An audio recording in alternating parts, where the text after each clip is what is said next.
Hello, my name is Rachel, and I'm 38 years old. Lately, my life has been really difficult. The past few months have taught me to relearn so many things, especially about trust and resilience. My husband, Paul, was the root cause of much of my struggles. However, in the midst of it all, a kind person stepped in and helped me avoid further pain. Let me start by telling you a bit about the people in my life, the ones who have played important roles in my story. First, there's my younger sister, Joyce. She's 5 years younger than me, and she's always been the pretty one. Growing up, we didn't get along very well. I was the nerd, while she was the popular one. For some reason, she seemed to always pick on me. It felt like she was jealous, but I couldn't understand why. My mom tried to help us get along, but no matter what she did, it didn't really work. When I went off to college, we stopped talking much. It wasn't that we were angry or anything, but we just drifted apart. After I graduated and she became a teenager, we started talking a little more, but it wasn't like we were ever close. Our relationship got better in a way, but we never really bonded like sisters usually do. I accepted that this was the best we could have, and I was okay with that. Next is Paul, my ex-husband. Paul and I met at work, and we hit it off right away. He was charming and sweet, and we dated for about 4 years before we got married. After our wedding, we worked really hard and managed to buy our first home together. I was the one earning more at the time, so the mortgage and the deed were in my name. Everything seemed perfect. 3 years into our marriage, Paul brought up the topic of children. "Honey, there's something I've been thinking about," he said to me one night. "I need you to hear me out and keep an open mind, okay?" "Sure," I replied. "What is it?"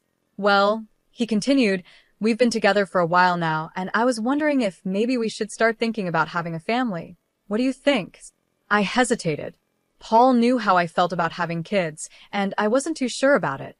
"Paul, you know I'm not really into that idea," I told him gently. "I know," he said, "but we have the financial stability now. It wouldn't be that hard, and imagine how cute little versions of us would be running around the house. Don't you think?" I smiled at the thought, but remained cautious. "Yeah, but kids are a lot of work. They're a huge responsibility. We're 3 of the most hard-working and responsible people we know, aren't we?" he teased, trying to win me over. "Just think about it, okay?" "I promise I'll help with everything." Despite my doubts, I eventually gave in. Paul kept bringing it up, and over time, I started to warm up to the idea. Soon enough, we welcomed our first child, a son. 4 years later, we had a daughter. At first, Paul was very supportive. He helped out with the kids, and I thought everything was going well. But things changed quickly. Paul slowly stopped helping around the house. All the responsibilities fell on me, taking care of the children, the house, and everything in between. I found myself doing it all. After our son was born, Paul got a promotion and started earning more than me. One day, he came to me and suggested that I should stop working. "I'm making enough now," he told me. "Why don't you focus on the kids and the house? You don't need to work anymore." I tried to resist at first, knowing how important my career was to me. But Paul was persistent. He kept saying it made sense for our family, and eventually, I gave in to his wishes once again. I quit my job, thinking it would make things easier for everyone, but I had no idea how much worse things were going to get. I decided it wasn't worth the argument anymore, so I accepted my new role as a stay-at-home mom. To keep myself from getting bored, I picked up a new hobby, hosting dinner parties. It gave me something to look forward to, and it was nice to have my family around. I often invited my mom and my sister, who both lived nearby, and whenever my mother-in-law, Cheryl, was in town, she would join us as well. At first, this new life felt strange, but over time, I started to get comfortable with it. I had more time to spend with my kids, and I got to see my family often, which brought me some happiness. Paul and I were doing okay, at least I thought so. However, there had been some strain in our relationship. After giving birth to our second child, I went through a traumatic experience where I almost lost my life. It was a terrifying time for me, and it definitely affected our marriage. But I tried to push past it, telling myself everything would be fine eventually. I didn't think anything else was seriously wrong between us. But how wrong I was. One afternoon, I was cleaning our bedroom when I stumbled upon something that stopped me in my tracks, a pair of panties that didn't belong to me. They were lying in a corner, and my heart sank the moment I saw them. My mind started racing. How could this be? Were they someone else's? Was I not enough for Paul? I had been feeling distant from him lately, but I had just had a baby. It hadn't even been a full year since I gave birth, and I was still recovering, both physically and emotionally. I had been going to therapy to help deal with my postpartum trauma, making slow progress. But it seemed like it wasn't enough because now I was faced with the reality that my husband might be cheating on me. Once the initial shock wore off, anger took over. I couldn't believe this was happening. I had to know who he was cheating with and why. My hands were shaking as I grabbed my phone and sent Paul a picture of the underwear. I texted him, asking, "Whose are these?" But I didn't stop there. I needed more answers, so I opened his laptop and logged into his social media accounts. I wasn't proud of it, but I was desperate. I scrolled through his chats, hoping to find something, but at first, there was nothing suspicious. No unfamiliar women, no secret conversations that stood out. This only confused me more. I went through every contact, every message, trying to find some sort of clue. As I scrolled, I noticed that my sister's name popped up in a lot of the conversations. At first, I didn't think much of it. After all, why would I be suspicious of my sister talking to my husband? But something in me pushed to check their chat history anyway. What I found made me feel sick to my stomach. Their chats were filled with pictures and videos of them in bed together. There were messages where they talked about how much they loved each other, and even plans for Paul to leave me. I was horrified. My own sister, the one I had known my entire life, had been sleeping with my husband behind my back. I couldn't believe it. I felt betrayed on a level I didn't even think was possible. My relationship with my sister had always been complicated, but I never imagined she would do something like this. First, I ran to the bathroom and threw up because the disgust was overwhelming. Then, I tried calling Paul, but he didn't pick up. My mind was racing with so many questions and I needed answers, so I did the only thing I could think of. I called my sister, Joyce. She answered casually, like nothing was wrong. "Hey, what's up?" she said. I could hardly contain my anger. "Don't, what's up me? Seriously, what is wrong with you?" Joyce sounded confused, like she didn't know what I was talking about. "What do you mean?" she asked. "I found a pair of your panties in my bedroom," I snapped. "Have you been sleeping with Paul's?" There was a brief pause before she answered, her voice almost indifferent. "Yeah, for a while now."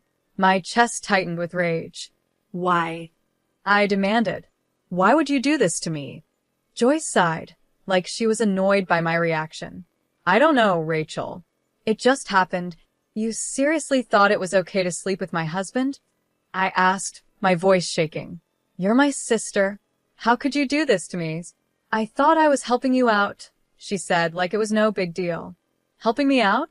By sleeping with my husband? I could hardly believe what I was hearing. Joyce had always been self-centered, but this was beyond anything I ever thought she was capable of. Joyce's casual tone made it even worse. "Look, Rachel, you've been boring lately. I figure I'd step in since you clearly weren't making Paul happy." Her words hit me like a slap in the face. I couldn't believe that she was trying to justify her betrayal as if she was doing me a favor. At that moment, I realized that I had been blind to the toxicity in both my marriage and my relationship with my sister. The people closest to me had torn my life apart, and I was left to pick up the pieces. I couldn't believe what I was hearing. "You kept Paul busy so I could focus on the kids? Are you serious?" I shouted into the phone. "That's the dumbest thing I've ever heard." Joyce sighed on the other end, her voice flat. "Look, we didn't mean for it to go this far, okay? I only did it because he kept hitting on me, and he's a nice guy." I felt my heart drop even further. "But he's my husband, Joyce. Why would you help tear our family apart like this?" She didn't seem to care. "I just want what's best for Paul. If I'm what's best for him, then so be it." I was stunned. "You're disgusting," I spat before hanging up. I couldn't believe her nerve. My own sister, who was supposed to have my back, had betrayed me in the worst possible way. I lay in bed, completely numb, tears streaming down my face. I never thought my life would come to this. Everything felt shattered. Eventually, my youngest child woke up crying, pulling me out of my daze. I wiped my tears and tended to her, trying to push the pain aside. I couldn't let my kids see that something was wrong. They didn't need to carry this burden. As I went through the motions of the day, picking up my oldest from school, making dinner, and trying to smile when they asked where their dad was, I lied and told them he was working late. Inside, I was falling apart. As the hours passed, my anger turned into worry. It was almost 10 p.m., and Paul still hadn't come home. I tried calling him multiple times, but he didn't answer. I even tried calling Joyce to see if he was with her, but she didn't pick up either. Exhausted and emotionally drained, I finally went to bed, hoping that maybe, just maybe, I'd wake up and find that this had all been a terrible nightmare. But when I woke up the next morning, the feeling of dread only deepened. Something was wrong, and I could feel it. I looked around the bedroom and noticed that Paul's things were missing. I rushed to check the cupboards, the drawers, and anywhere he might have kept his stuff. Most of it was gone. He had left while I was asleep, without a word, without a note, without a goodbye. I stood there, in disbelief. Paul had just left. He didn't even try to talk things through or explain himself. He had simply packed up and walked out of our lives. I didn't know what to do. My mind was racing, but the only thing I could think about was my children. They needed me, and that had to come first. So, I did what any mom would do. I pushed down the pain, got my kids ready for the day, dropped my oldest off at school, and then drove to my mom's house with my youngest. When I got there, my mom could tell something was wrong. I was distant, barely speaking, my mind trapped in a whirlwind of emotions. I hadn't even had the courage to tell her about Paul and Joyce yet. All I could think about was how I was going to raise 3 kids on my own. The weight of it all was too much. Finally, my mom couldn't take my silence anymore. She looked at me, concerned. "Okay, enough," she said, her voice firm but gentle. "What's going on? Something's clearly bothering you." I hesitated. How could I even begin to explain? "I don't know how to say this," I started, my voice trembling. "Just start from the beginning," she urged. "What happened?" I took a deep breath and blurted it out. "I found out Paul has been cheating on me." My mom's face fell in shock. "What? How do you know?" "I found another woman's underwear in our bedroom. When I asked Paul about it, he didn't answer, and then he left." Her eyes widened. "He left? What do you mean he left?" "When I woke up this morning, all his things were gone. He packed up and left during the night. I didn't even realize when he came back." My mom shook her head in disbelief. "Oh my God, my poor girl. I'm so sorry this happened." I could feel the tears welling up again. "Yeah," I whispered. "It gets worse." My mom's expression changed to one of deep concern. "Oh no, what happened? Do you know who he cheated on you with?" I nodded slowly. "Yeah, I know who it was. I went through his things, and I found out." Mom looked at me, her eyes searching mine. "Who was it?" I could barely get the words out. "It was Joyce." There was a long, heavy silence. My mom's face went pale as she stared at me in disbelief. "Excuse me? What did you just say?" "My own sister," I repeated, the pain and betrayal washing over me again. "Paul has been cheating on me with my own sister." My mom's hands flew to her mouth, her eyes wide with shock. Neither of us could believe the nightmare we were living. I called Joyce to confront her about everything, and to my shock, she was completely casual about it. She told me they were in love and that she believed she was the best thing for Paul, so she planned to stay with him. I couldn't believe what I was hearing. My own sister had betrayed me, and she didn't even seem to care. "Oh my God," I whispered. "What has she done? How am I going to survive this?" I felt completely lost. I had 3 kids to raise, no job, and now no husband. "Look," my mom said gently, "why don't we just get some rest for now? We'll figure this out together. I'm here to help you, okay?" I nodded, feeling grateful for her support. "Yeah, okay." "Thanks, Mom." By the time I had finished telling my mom everything, I felt numb. It was strange, but somehow, talking about it wasn't as hard as I thought it would be. Maybe I had already started to shut down emotionally. That night, I slept while my mom took care of my youngest. I felt drained, like my body couldn't handle any more. When I woke up, I heard my baby crying and my mom's voice, loud and angry. I rushed out of bed and saw her on the phone, looking furious. She hung up as soon as she saw me, and her expression softened. "I'm sorry for the noise," she said, "but don't worry about it." I didn't need her to explain. I knew she had been giving Joyce a piece of her mind.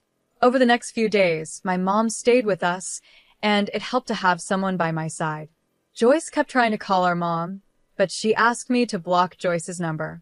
It was comforting to have someone understand my feelings, especially when I felt so alone. Soon, I found out from mutual friends that Paul and Joyce had gotten married. They reached out to me, confused and concerned, and I had to explain the whole awful situation. It was humiliating, but they were supportive. Many of them blocked Paul and Joyce, refusing to associate with them anymore. I couldn't believe they had gotten married the day after Paul left me. It hurt deeply, but I realized I shouldn't have expected anything different from them. When I told my mom, she was furious. My mom is usually calm and composed, so seeing her so angry was surprising. Still, her support meant everything to me. She didn't have to help me financially, but she did. She even assisted me in getting job interviews, knowing how much I wanted to contribute now that Paul was out of the picture.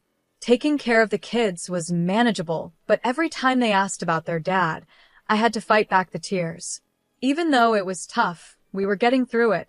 About a week later, I received a letter from Paul. I didn't want anything to do with it. In my mind, a week was far too long for him to try and make things right, especially after abandoning his family. I figured it was some kind of apology, but I didn't care anymore. I was done. Without thinking twice, I burned the letter. Afterward, I couldn't help but feel a twinge of curiosity about what it said. Sometimes I wondered if I should have read it before destroying it, but then I reminded myself that nothing Paul could say would change how I felt about him or what he had done to me and our kids. The next day, my mom and I decided to take the kids to the local fair. It was a much-needed distraction, and we had a blast. It felt so good to laugh and enjoy myself after everything that had happened. For the first time in what felt like forever, I allowed myself to have fun. That night, after we got the kids to bed, my mom and I relaxed with a bottle of wine. I opened up to her about the letter. "So, something came in the mail for me yesterday," I said, swirling my wine glass. "Oh? What was it?" my mom asked. "A letter from Paul," I replied. My mom looked at me in surprise. What? "What did it say?" "I don't know," I admitted. She furrowed her brow. "What do you mean? You didn't open it?" "No, I didn't want to deal with anything he had to say," I said. "So, I burned it." "You burned it?" My mom's eyes widened in shock. "Cow, what if they were divorce papers or something important?" I shook my head. The envelope didn't look official or legal. I'm sure it wasn't that. My mom sighed. "Well, if you're sure, but what do you think was in it?" I thought for a moment, but I honestly had no idea. Maybe it was an apology. Maybe it was nothing. But whatever it was, I knew it couldn't change the way I felt about Paul or what he had done to me and our family. I was moving forward, with or without answers. "I don't know," I said, thinking about the letter I burned. Maybe it was a weak apology or a request for his stuff back. I wouldn't be surprised if that's all it was. My mom looked at me with concern. "How are you feeling about all of this now?" I sighed. Today was actually a good day. But it's tough, especially when the kids keep asking where their dad is. What do I even tell them? It's slowly getting better, but only a little. As long as it's improving, even just a little, my mom said reassuringly. "And you know I'm always here for you. I want you to know something. I'm cutting ties with your sister. Everything I have, it'll go to you and the kids." I was touched by her words. "Mom, that means so much to me, but are you sure? Evelyn is still your daughter, too." She nodded firmly. "I know you and Joyce had your differences growing up, but what she did is unforgivable. I raised both of you better than this, and clearly, Joyce didn't care. She's no longer my daughter after what she's done." I was speechless. A part of me understood my mom's decision, but I also knew how painful it must have been for her to make. I could never imagine cutting off one of my own children, no matter what they did. But hearing her say it made me even more grateful for her unwavering support. I knew it couldn't have been easy for her, and yet, she stood by me. Another 5 days passed quietly, and one afternoon, there was a knock on the door. It was strange because I wasn't expecting anyone. Besides my mom, who was at work, no one ever visited me anymore. Feeling a bit uneasy, I opened the door cautiously and saw 3 men dressed in black suits standing there. I opened the door just a crack and asked, "Who are you?" They introduced themselves as lawyers and told me they had something for me. One of the men handed me a letter and then a check. When I looked at the check, my jaw dropped. It was made out to me for $980,000. There must be some mistake, I stammered, completely stunned by the amount. "There's no mistake," one of the men said gently. "Please read the letter." With shaky hands, I opened the letter. As I read the first line, "Thank you for saving me," I realized the money was from my mother-in-law, Cheryl. She explained in the letter that she had tried visiting us 5 days ago, but found no one at home. When she called Paul, he made excuses about not being able to get into the house. Cheryl became suspicious and pressed him for the truth. Eventually, Paul confessed everything about the affair, about leaving us. Cheryl was disgusted by his behavior. She wrote that she was deeply sorry for everything I had gone through and was grateful that I had not trusted her son with her assets.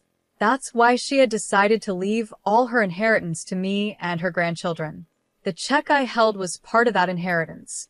Tears filled my eyes as I continued reading.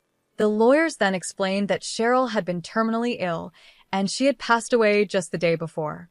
She had instructed them to make sure I received the money immediately after her death, so I could take care of myself and the kids.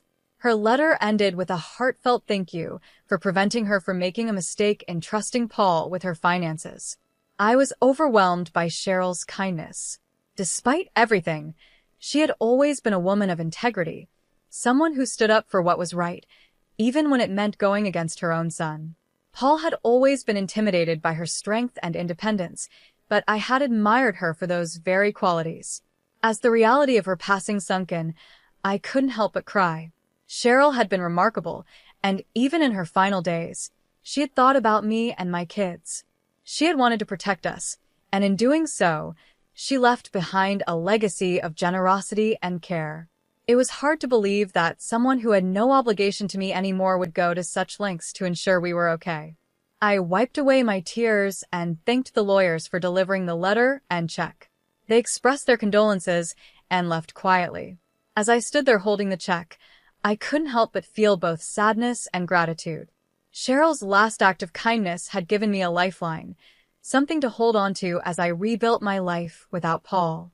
Later that night, I sat with my mom and told her everything. "Mom," I said softly, "you won't believe this, but Cheryl left me and the kids her entire inheritance." My mom looked at me in surprise. What? "Why would she do that?" "She knew what Paul did," I explained. "She was disgusted by him, and she didn't want him to have anything. So, she gave it all to us." My mom sat back, shaking her head in disbelief. Cheryl was a strong woman. It doesn't surprise me that she'd do the right thing in the end. You and the kids deserve this after everything you've been through. I smiled through my tears. She was one of the good ones. I just wish I could have thanked her in person. "She knew," my mom said softly, in her own way, "she knew how much it would mean to you." We spent the rest of the evening reminiscing about Cheryl and how she had always had a quiet strength that people underestimated. Despite the pain and loss, I felt a sense of peace, knowing that I had people like Cheryl and my mom who truly cared about me and my kids. I found comfort in her. She kept her promise and supported me until the very end. A few days later, Paul called.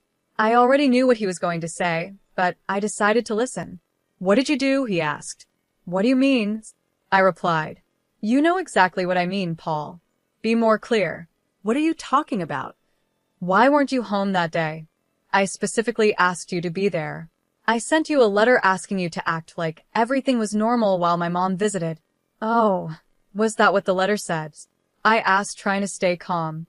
"You didn't read it?" "No, I burned it. You betrayed me. My mom was going to help me with the inheritance, but you took it all because you're selfish." I couldn't believe what I was hearing. That's funny, coming from you. You abandoned your family and only reached out to me when it was about the inheritance. Love can't be forced, Paul.